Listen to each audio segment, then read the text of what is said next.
Hey friends, Sister Kim Boocha here with the Ladies of the Lakes, the Twin Cities Sisters of Perpetual Indulgence. For those of you still tuning in, we've approached the last day of June and the final day of our virtual Pride celebration.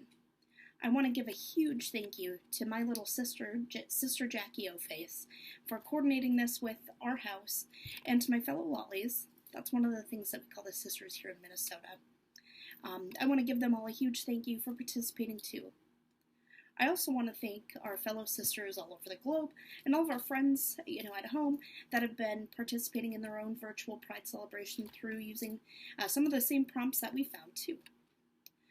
I know that this has been a very tough year for all of us. I think I speak for all of us when I say it's been difficult not being able to celebrate Pride in person and being together this year. But I know that the bonds that we have not been broken, especially thanks to the technological world that we're privileged to live in today, here in 2020. So the prompt for day 30, for those of you at home, is share a photo that makes you feel pride. As you've probably gathered from, the videos before this, I have a hard time choosing just one thing. I'm a person filled with many feelings, many emotions, and so I'll preface the rest of this video by saying that I'm going to be sharing a number of photos on the screen here that give me pride, so stay tuned for that. Before I begin, outside of this virtual realm, I want to applaud all of you listening at home for embodying the spirit of pride this month. We're celebrating in a way that's so much different than the parks and the parades and festivals that we are, all so familiar with. But, this year I feel we've celebrated in a way that truly speaks to the history of LGBTQ plus pride and where it all began.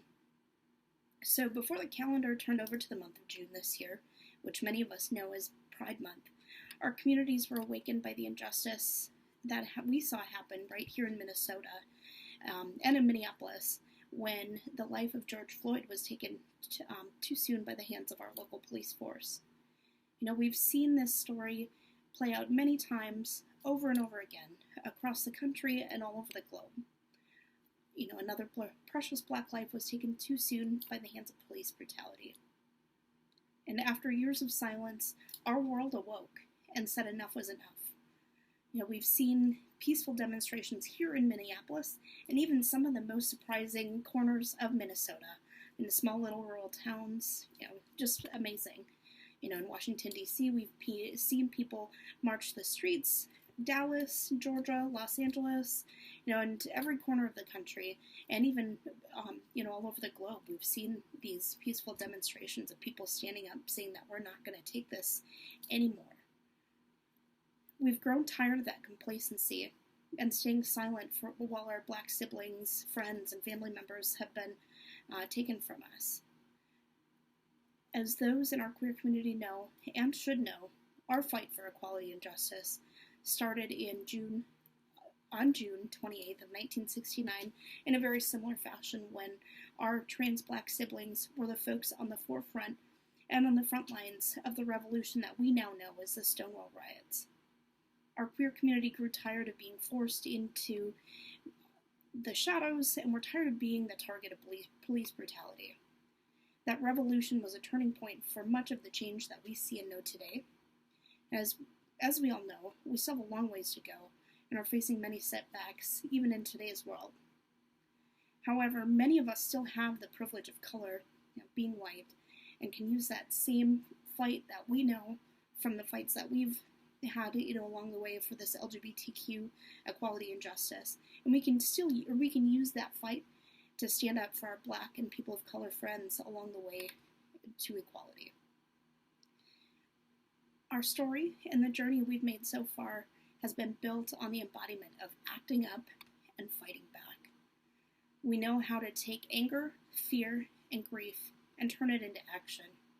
So let's take that sense of action and leave all of that complacency at the door. Y'all, complacency is so 2019. And stay awake to continue to fight amongst our black community and the rest of our community of color. As queer people, Many of us know how to have difficult conversations. Let's use that to continue to have conversations with our family and friends, and how we will stand up for justice, equality, and equity for all. And while we're on the subject of all, I want to remind all of you at home that these discussions don't end at Black Lives Matter. That's just the beginning. Keep reminding the world that all Black lives matter. This includes, but is not limited to, all Black trans lives, all Black gay lives, all Black lesbian lives, all Black queer lives. All Black lives matter. Every single Black life matters. And I know that I speak for every member of the Ladies of the Lakes when I say that we will be at the forefront, we will scream from the mountaintops, and we will be by your side in the fight for your lives.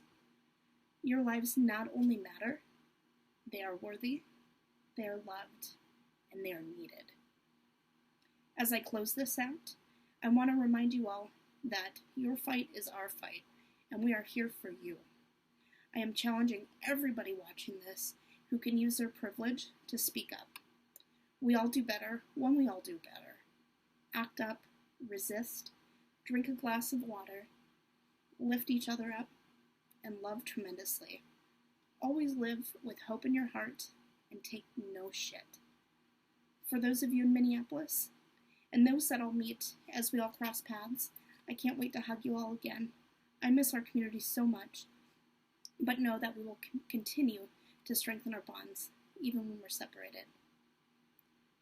Well, thank you all so much for being a part of the virtual Pride celebration. I hope you've all learned a lot from myself, from the other sisters who've participated, and will continue to live with that pride in your hearts, live with that fight in your hearts for our community, for our Black communities, for everybody who is seeing injustice, and continue to lift each other up. I know it's tough, especially, it seems like this year, but, all we've got is each other and our voices, and if we use those to speak up for one another, we're going to get through the end of all of this so much stronger, so much better, and you're going to make it a better world.